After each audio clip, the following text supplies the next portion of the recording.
Bonjour les amis. Est-ce que l'on peut cacher une ville qui est située sur une montagne? Impossible. C'est la même chose pour nous lorsque l'Écriture nous dit « Vous êtes le sel de la terre, vous êtes la lumière du monde, vous êtes la lampe qui allume les ténèbres. » Je vous lis cette petite parabole qui est très très courte, mais qui dit beaucoup et qui est répétée maintes fois dans les Écritures. Écoutez bien ce message et par la suite, je vais vous y revenir.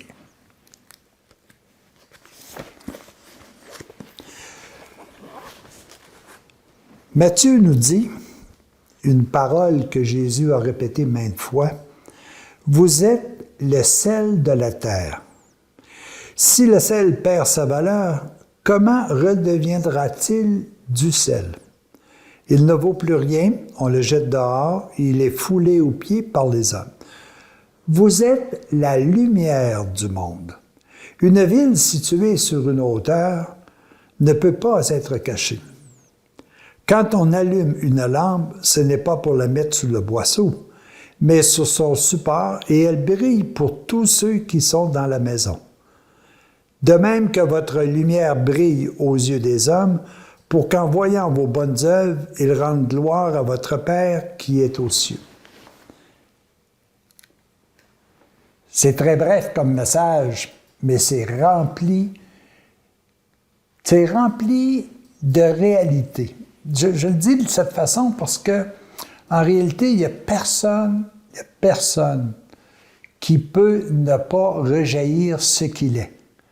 Même si ma montagne terrestre, même si mon corps cache mon sentiment, ma réalité d'amour à l'intérieur, cette semence qui est à notre base, absolument rien ne peut m'empêcher véritablement d'être lumière du monde, d'être une grande ville, malgré le fait que j'ai une couche terrestre qui m'empêche peut-être d'illuminer véritablement.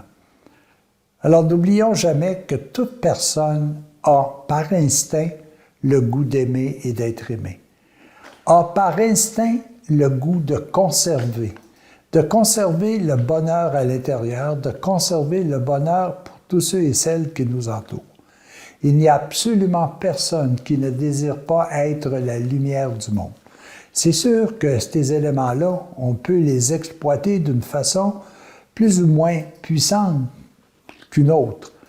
On peut être très fort au niveau de notre amour, on peut être très fort au niveau du sel, au niveau de la lumière que l'on projette. Mais soyez sûr d'une chose, toute personne est appelée à être sel, lumière, à être une lampe. À l'intérieur de moi, il y a une ville merveilleuse, que je pourrais appeler une ville céleste. On est obligé de prendre des mots terrestres pour comprendre les choses. Mais à l'intérieur de chacun de nous, nous avons un état céleste. Cet état, c'est un état d'amour. Elle est peut-être invisible, mais elle s'exprime par des actes extérieurs. Nous voulons tous conserver notre bonheur. Nous voulons tous que ceux et celles qui nous entourent puissent conserver le bonheur. Nous voulons également exprimer ce bonheur. Nous voulons le faire comprendre aux autres. Nous voulons le comprendre nous autres mêmes. C'est un peu sous cet aspect-là que c'est important que l'on soit capable de se développer. Nous savons tous très bien quel est le bonheur qui nous habite. Puis nous voulons davantage l'intensifier, même si nous prenons des moyens qui sont tout à fait contraires et que ce sont des bonheurs qui sont bien souvent très limités dans le temps. Mais on est certain d'une chose, c'est que nous voulons tous être heureux, puis que nous ne pourrons jamais, en aucune circonstance, nous empêcher de l'être. Peut-être que nous passerons par des périodes qui sont difficiles. Peut-être que notre sel n'aura plus la saveur qu'il a. Peut-être que notre lumière va peut-être éclater comme une 20 watts au lieu d'une 150 watts, 300 watts. Mais nous voulons toujours propager cette lumière, ce bonheur, cette paix, cet amour. Alors tous et chacun, travaillons avec ce que nous voulons véritablement. Et si nous nous mettons très tranquillement, à vouloir conserver le bonheur, à vouloir le découvrir davantage, l'éclairer davantage, à vouloir le propager, soyez assurés d'une chose, que nous prendrons goût de le développer davantage à chaque instant. Voilà le message quand on nous dit « Vous êtes le sel de la terre, vous êtes la lumière du monde, vous êtes la lampe qui éclaire l'obscurité ». À la base, nous voulons tous ça. Est-ce que nous l'exploitons de la même façon? Ça dépend de nous, ça dépend de la décision que nous prenons de le faire ou pas.